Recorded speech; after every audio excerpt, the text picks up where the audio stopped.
Hi, I'm Mike Seymour from fxguide.com for Wired.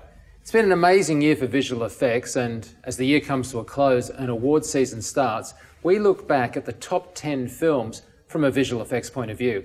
And at number 10 we have Maleficent, Disney's incredible look at Sleeping Beauty with Angelina Jolie and some brilliant fully animated character work.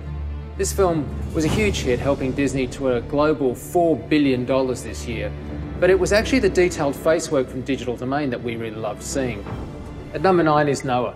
The visual effects, primarily by ILM, were impressive, especially given the rather non-traditional nature of the story. But for us, it was the stunning stop-frame evolution of the world that was a particularly arresting sequence. This volume of models and environments in this one sequence was truly remarkable, and what had to be navigated was incredible. Instead of just a rush of images, the VFX artists delivered an arc that one could follow in a seamlessly effortless sequence, which of course must have been anything but easy to make. At number 8 is Transformers: Age of Extinction. Yes, ILM has done Transformers before, but the addition of the Dinobots, and specifically the work of VFX supervisor Scott Farrar and the new Hypno-Transform sort of liquid Houdini particle effects, the reassembly, was a great addition to the franchise. Number 7, Edge of Tomorrow. And we love a good science fiction, time travel kind of story, and this one was both epic and engaging. It was Saving Private Ryan meets Groundhog Day. VFX supervisor Nick Davis made the opening repeated battle never boring and integrated the live-action exosuits and the digital aliens extremely well. Well, Captain America takes us to number 6 with The Winter Soldier. ILM's work with the helicarriers topped its own work on Avengers, something frankly we didn't think was going to be possible. The level of modelling and rigid body simulation was exceptional, especially given the huge size of these assets and the live-action environments they were going into. Modelling teams probably don't get the credit they deserve sometimes, but ILM produced some of the year's best models. At number 5 we have X-Men Days of Future Past.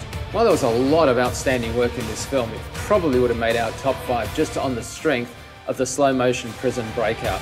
Outstanding work from Rising Sun Pictures under the overall supervision of Richard Stammers. Together they made a super slow-mo that was engaging, funny, incredible, and somehow believable.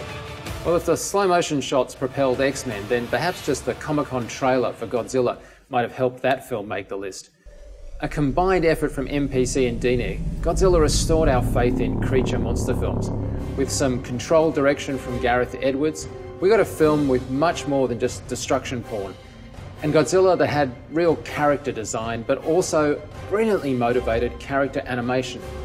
The MPC work gave us a monster with a point of view, thanks to some very intelligent animation acting decisions made by the guys at MPC, all hand key-framed by their artists.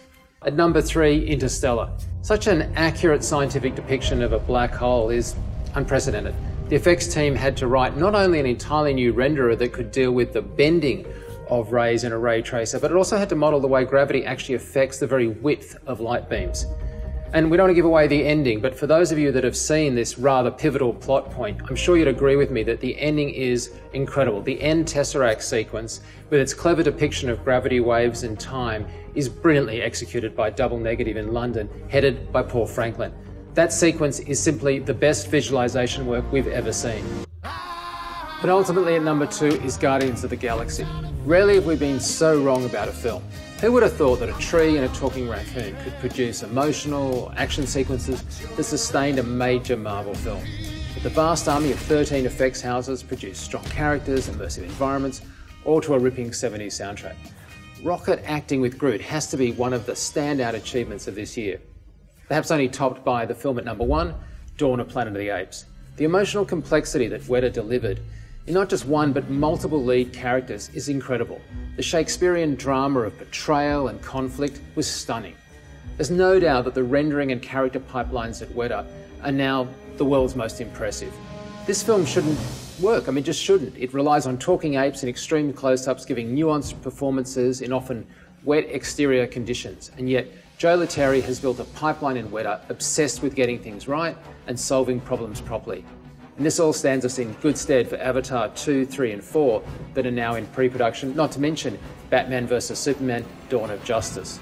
Of course, our list is based on visual effects, no doubt a little tainted by how good we thought the overall story was and how much we enjoyed the film, but then After all, isn't that the role of VFX, to serve the story? And the year's not over yet either. We have some great films still to come out, such as The Hobbit, The Battle of the Five Armies, coming out right before Christmas. So don't forget to subscribe to see more on that and other behind-the-scenes action. I'm Mike Seymour for Wired.